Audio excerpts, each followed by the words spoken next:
नमस्कार। भारत में अगले साल कोरोना की वैक्सीन आने वाली है, ये तो साफ हो चुका है। लेकिन वैक्सीन कौन सी लगेगी, अब ये भी साफ हो रहा है। भारत में ऑक्सफोर्ड की वैक्सीन रेस में सबसे आगे है। भारत में जल्द ऑक्सफोर्ड की वैक्सीन को मंजूरी मिल सकती है। एक ही हफ्ते में इमरजेंसी इस्तेमाल की मंजूरी भी मुमकिन है। आपको बता दें कि ब्रिटेन में भी ऑक्सफोर्ड की वैक्सीन को मंजूरी मिल सकती है। भारत की नजर ब्रिटेन की मंजूरी पर टिकी है। आपको यह भी बता दें कि फाइजर और भारत बायोटेक के आवेदन पर भी भारत में ड्रग्स कंट्रोलर पर विचार चल रहा है। तो लगातार जो मंथन है वो जारी है, लेकिन ऑक्सफोर्ड की वैक्सीन इस रेस में सबसे आगे बताई जा रही है और ऐसा माना जा रहा है कि एक हफ्ते के अंदर अंदर जो वैक्सीन है उसको मंजूरी मिल सकती है। यानी बहुत जल्द जो जरूरतमंद लोग हैं, जो जिनको वैक्सीन दी जानी है, उन तक वैक्सीन का टीका पहुंच सकता है। तो एक तरफ वैक्सीन का बेसब्री से इंतजार हो रहा है, तो वहीं दूसरी तरफ वैक्सीन को लेकर आज से 4 राज्यों में ड्राई रन भी शुरू हो गया है। वैक्सीन कैसे लगानी है, क्या प्रक्रिया होगी और क्या इंतजाम होंगे, ड्राई रन में सब कुछ देखा जा रहा है।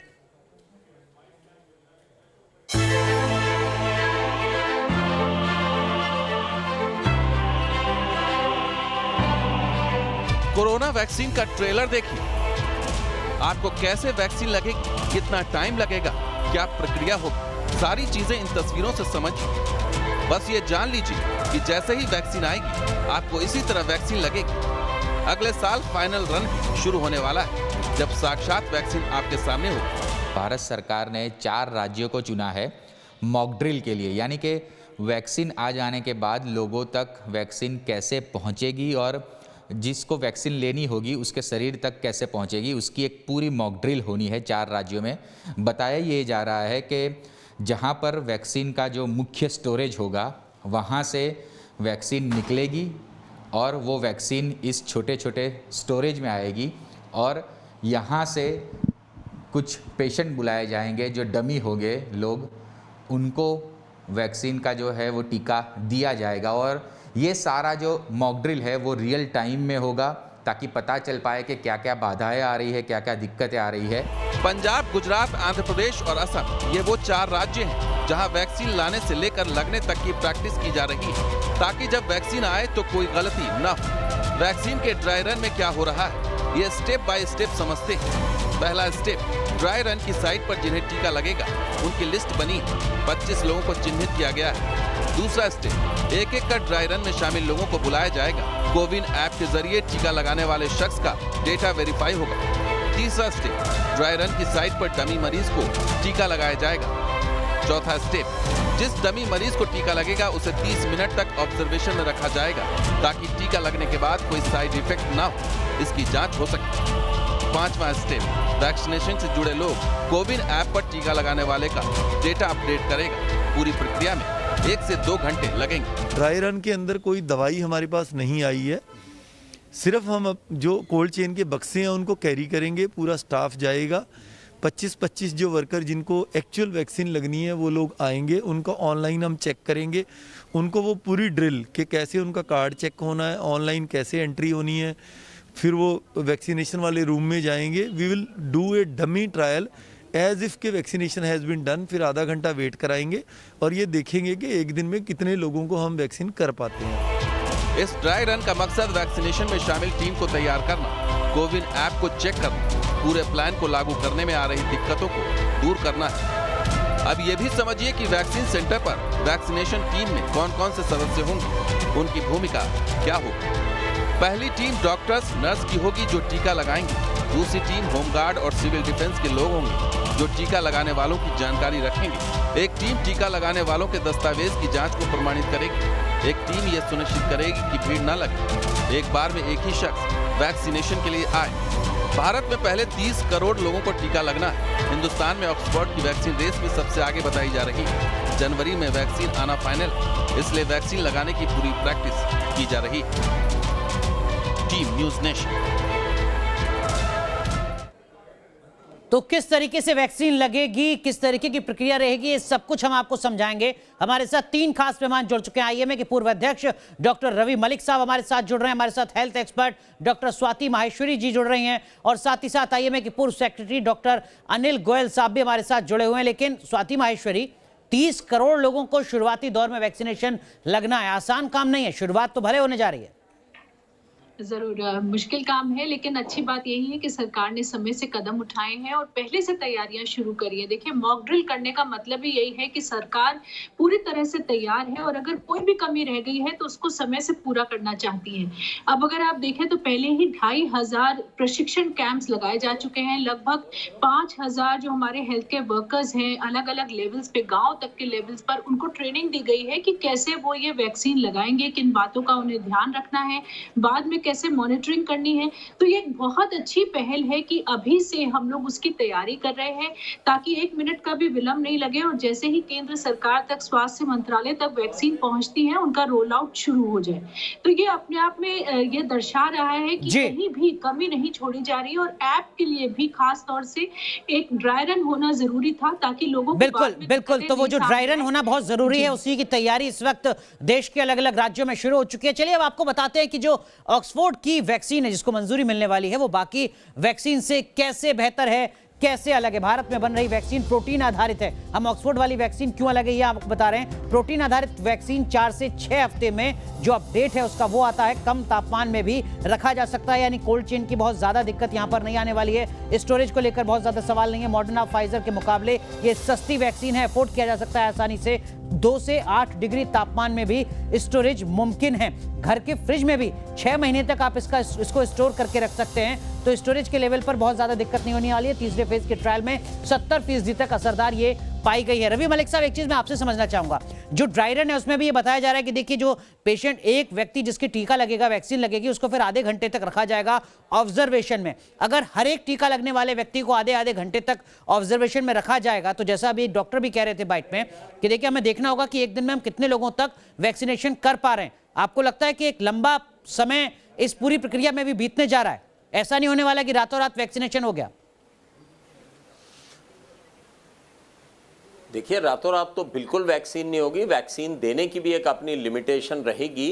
कितने वैक्सीनेटर्स हैं जो कि कितने लोगों को अटेंड करेंगे, और वैक्सीन की भी प्रक्रिया यह है कि जब भी हम वैक्सीन देते हैं, कोई भी वैक्सीन दे, ये केवल कोविड नहीं, कोई भी वैक्सीन दे, तो हम आधे घंटे तक कोशिश करते हैं कि मरीज हमारे पास ही रहे, क्योंकि किसी भी तरह की एडवर्स इफेक्ट हो सकते हैं, एनाफिलैक्सिस हो सकती है। मैं आपको बताऊं, एनाफिलैक्सिस जानलेवा रिएक्शन भी हो सकती है कई बार वैक्सीन से।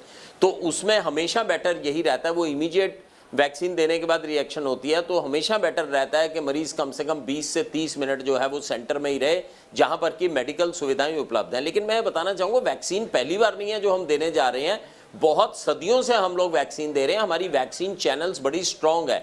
हमने पोलियो को भी इरेडिकेट किया है सिर्फ वैक्सीन देने के साथ में। तो आने वाले समय में जो है वो बड़े आराम से वैक्सीन दी जाएंगी। हमारे पास में प्राइमरी हेल्थ सेंटर्स हैं, सब सेंटर्स हैं, वैक्सीनेटर्स हैं, हेल्थ केयर वर्कर्स हैं, बहुत सारा अच्छा स्टाफ है जो कि इसको करेगा। और दूसरी तरफ, एक तरफ तो हमें इनको ऑर्गेनाइज करना है, डिस्ट्रीब्यूशन चैनल, स्टोरेज और फ्रीजर्स को, और दूसरी चीज़ है ये बड़ा सिंपल भी रहेगा, क्योंकि 2 से 8 डिग्री में जो एस्ट्राजेनेका वाली वैक्सीन है 2 से 8 डिग्री में भी हम रख सकते हैं। मेन प्रॉब्लम तब आती है अगर हमें सब जीरो टेम्परेचर के ऊपर रेफ्रिजरेटर्स में -70 डिग्री पे रखनी होती, तो ये भी एक अच्छी बात है जी। दूसरी अच्छी बात इस वैक्सीन की ये भी है कि ये अफोर्डेबल भी रहेगी, इंडिजिनसली प्रोड्यूस्ड है, इसको हम बढ़ा भी सकते हैं। मलिक साहब, ये जो आपके पीछे इस वक्त स्क्रीन है, क्या इस पर भी वैक्सीनेशन से जुड़ी हुई कुछ जानकारी है जो आप हमारे दर्शकों तक पहुंचाना चाहेंगे? हाँ, मैं कुछ चीज़ें जानकारियां देना चाहूँगा। मैं दर्शकों को एक कॉन्फिडेंस देना चाहूँगा कि जब भी एक वैक्सीन बनती है, सारे क्लिनिकल ट्रायल से निकल जाती है, तो वो जनरली सेफ होती है। शुरुआत में रिसर्च होती है वैक्सीन की, फिर प्री क्लिनिकल डेवलपमेंट होती है। प्री क्लिनिकल डेवलपमेंट में क्या होता है, पहले तो हम वैक्सीन की रिसर्च करते हैं, दूसरा स्टेप आता है pre clinical development. Pre clinical का मतलब है ह्यूमंस को देने से पहले हम माइस में, रैट में, गिनी पिग्स में, एनिमल्स में देते हैं। उसके बाद में क्लिनिकल डेवलपमेंट आती है जिसमें 3 ट्रायल्स आते हैं, फेज 1, फेज 2, फेज 3।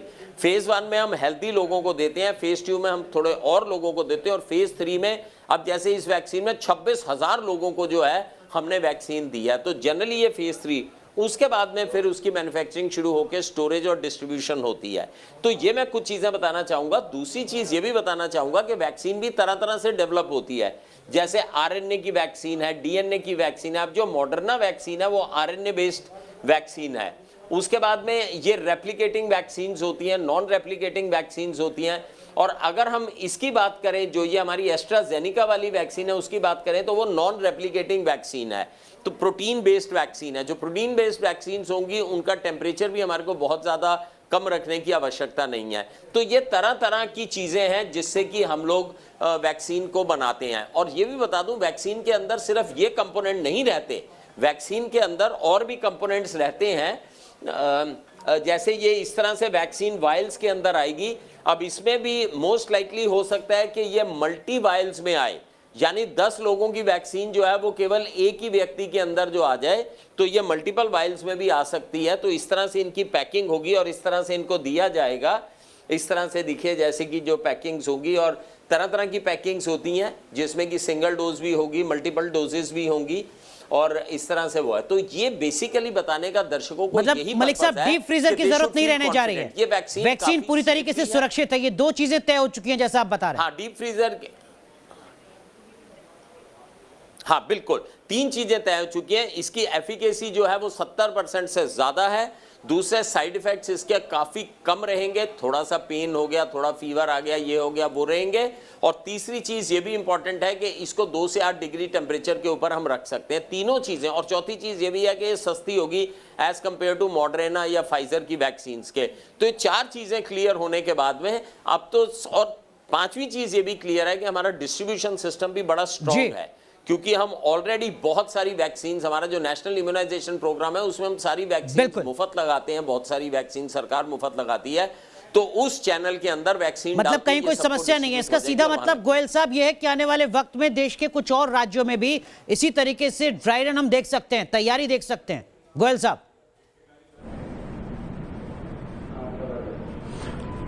देखिए, ड्राई रन नहीं, मुझे तो लगता है कि अब ये वैक्सीन जो पहले 30 करोड़ को लगनी है, मतलब हेल्थ केयर वर्कर्स और फ्रंटलाइन वर्कर्स या 50 साल से ऊपर के लोग और या 50 साल से नीचे के कोमॉर्बिडिटी वाले, उनको जनवरी में शुरू हो जाएगी। खास तौर से जो हेल्थ केयर वर्कर्स हैं, तो 1 करोड़ करीब हेल्थ केयर वर्कर हैं, उनको लगनी शुरू हो जाएगी। जैसे कि अभी मेरे से पहले वक्ताओं ने बताया, क्योंकि इसकी सेफ्टी और एफिकेसी दोनों इस्टेब्लिश हो चुकी हैं। 2 से 8 डिग्री टेम्परेचर की ये 4 महीने से काम चल रहा है गवर्नमेंट ऑफ इंडिया का, जो कि हम लोग न्यूज़पेपर के माध्यम से, हमारे ऑनरेबल मिनिस्टर ऑफ हेल्थ के माध्यम से पता कर रहे हैं। 4 महीने से इसका डिस्ट्रीब्यूशन नेटवर्क का, इसका स्टोरेज का, उसके बाद किस तरह लगेगी।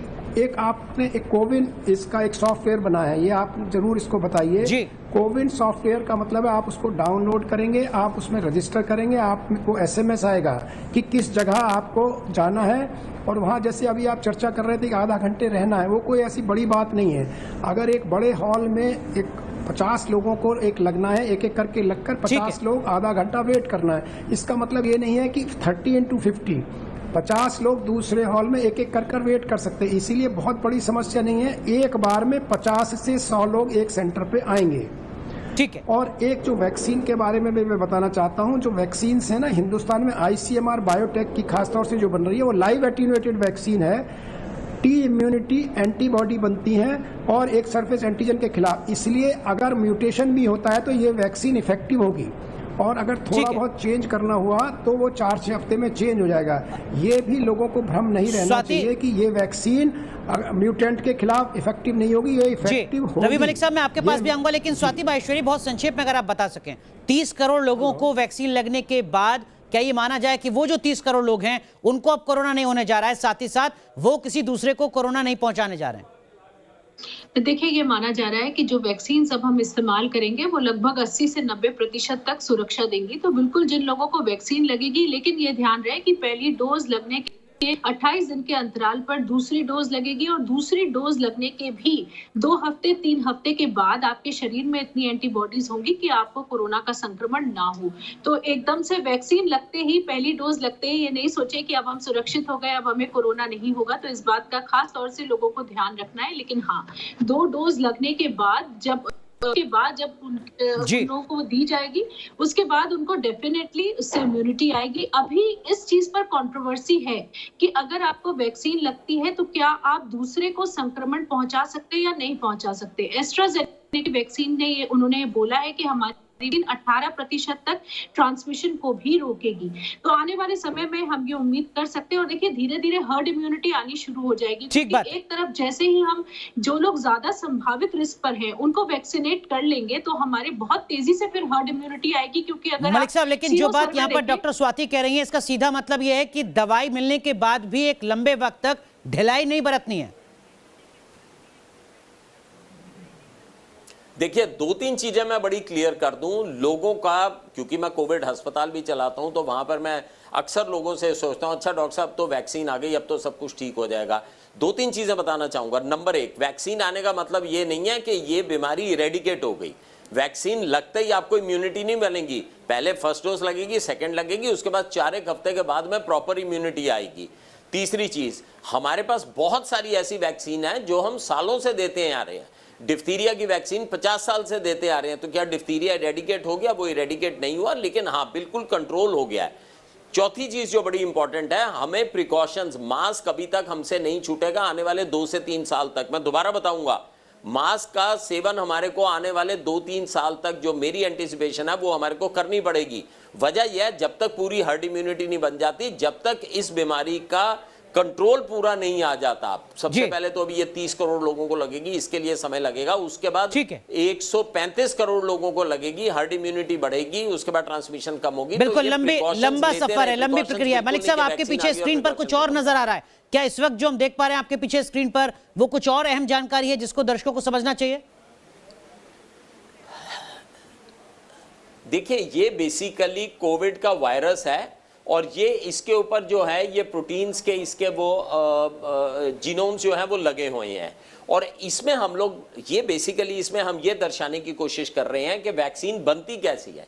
वैक्सीन की प्रक्रिया ये बनती है, वैक्सीन में हम करते क्या हैं कि इसी जो वायरस है इसका हम एंटीजन निकाल लेते हैं और उस एंटीजन के अंदर 5-6 चीजें डालते हैं। स्टेबलाइजर डालते हैं, एडजुवेंट डालते हैं और उसके बाद में हम उस वैक्सीन को जो है प्रिपेयर करते हैं और उसके बाद में इसका जो एंटीजन डालते हैं। अब होता क्या है, जब ये शरीर के अंदर घुसता है तो शरीर में घुसने के बाद में ये फिर एकदम से वहां पर एंटीबॉडीज की प्रोडक्शन कर देता है। ये जो है ये हमने बताया है कि किस तरह से ये वैक्सीन जो है बनती हैं। 4 तरह की वैक्सीन होती हैं। एक तो होता है वायरस की वैक्सीन, एक होता है वायरल वेक्टर वैक्सीन, एक होता है न्यूक्लिक एसिड वैक्सीन और एक होता है प्रोटीन बेस्ड वैक्सीन। ये जो है इस तरह की 4 तरह की जो है वैक्सीन डेवलप होती हैं।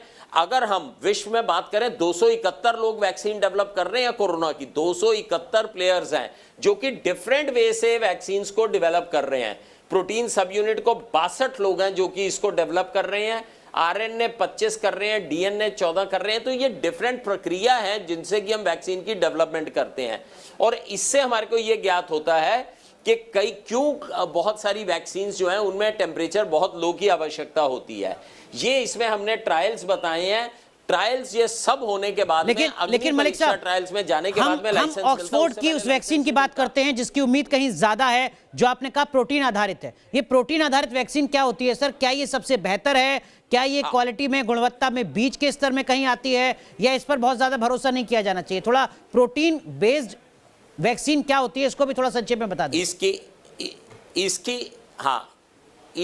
इसकी गुणवत्ता अच्छी है। अगर जैसे अब ये म्यूटेशंस भी हो रही हैं तो ये थोड़े बहुत जो छोटे मोटे जेनेटिक ड्रिफ्ट्स हो रहे हैं, जो एंटीजेनिक ड्रिफ्ट्स हो रहे हैं, उनके अंदर भी इफेक्टिव रहेगी। ये वैक्सीन अभी तक जो शोध हुआ है उसके अनुसार ये पता चला है जो यूके में स्ट्रेन आया है ये उसके खिलाफ भी जो है वैक्सीन जो है इफेक्टिव है। ये नॉन रेप्लिकेटिंग टाइप की वैक्सीन है जो कि फेज 3 क्लिनिकल ट्रायल के अंदर ऑलरेडी पास हो रही है और ये आप देख रहे हैं ऑक्सफोर्ड या एस्ट्रा की जो वैक्सीन है वो है। लेकिन अगर हम मॉडर्ना की बात करें वो आरएनए वैक्सीन है। मॉडर्ना की और फाइजर की अगर हम बात करते हैं तो वो डिफरेंट टाइप की वैक्सीन हैं और फाइजर की वैक्सीन की अगर इन पर्टिकुलर बात करते हैं तो -70 डिग्री टेम्परेचर हमारे को चाहिए होता है स्टोरेज के लिए। बिल्कुल, तो वो अपने आप में एक बड़ा सवाल। खासियत यह है कि हमारे देश में इसका टेम्परेचर जो है, ठीक बात है, डीप फ्रीजर अपने आप में एक बड़ी चुनौती है। लेकिन स्वाति महेश्वरी, जो बात यहां पर मलिक साहब कह रहे हैं कि देखिए जो ऑक्सफोर्ड है प्रोटीन बेस्ड जो वैक्सीन जिसका हम जिक्र यहां पर कर रहे हैं उससे स्ट्रेन में भी मदद मिलने जा रही है, यानी आने वाले वक्त में अगर कोरोना से जुड़े कुछ और खतरे पैदा होते हैं ये वैक्सीन उसमें भी कारगर होगी, ये हम मानकर चलें? बिल्कुल, देखिए क्या होता है कि वैक्सीन जो होता है वो कई सारे हिस्सों को इम्यूनिटी के एक्टिवेट करता है, यानी कि ये पॉलीक्लोनल एंटीबॉडीज होती हैं जो वैक्सीन्स होती हैं। तो इसकी वजह से ऐसा नहीं है कि स्पाइक प्रोटीन का एक ही प्रोटीन अगर एक्टिवेट करेंगे तो हमारे शरीर में एंटीबॉडीज बनेंगे, हम उसके कई हिस्सों को एक्टिवेट करते हैं। इसलिए अगर थोड़े बहुत म्यूटेशंस, और आने वाले समय में हम और म्यूटेशंस देख भी सकते हैं, तो वो म्यूटेशंस अगर स्पाइक प्रोटीन में होते हैं तो भी ये जो वैक्सीन है, जो अभी हमारे पास ऑलरेडी डेवलप्ड वैक्सीन हैं, ये बिल्कुल कारगर हैं, ये उस पर काम कर सकती हैं। और अगर स्ट्रेन थोड़ा बहुत भी और म्यूटेट हुआ तो कम से कम अगर इन्फेक्शन होगा तो उसकी सिवियरिटी नहीं होगी, यानी कि वो इतना सिवियर इन्फेक्शन नहीं होगा। तो लोगों को बिल्कुल ये मान के चलना चाहिए कि जो वैक्सीन अभी हैं, जो आ रही हैं, ये कारगर हैं और ये हर स्ट्रेन पर फिलहाल के लिए जितने अभी स्ट्रेन। गोयल साहब, एक चीज और आपसे समझना चाहूंगा सर, आखिर में अगर मैं उन 30 करोड़ लोगों में से एक हूं, 30 करोड़ भारतीय में से एक हूं जिसको वैक्सीनेशन होना है, क्या मुझे वैक्सीन लेने से पहले ये बताना होगा कि मैं डायबिटिक हूं, मुझे ब्लड प्रेशर की दिक्कत है, मेरी कोई सर्जरी हो रखी है? क्या इन सब चीज़ों का इस वैक्सीनेशन से कहीं कोई असर होने जा रहा है, कोई कनेक्शन होने जा रहा है, या कोई फर्क नहीं पड़ता है?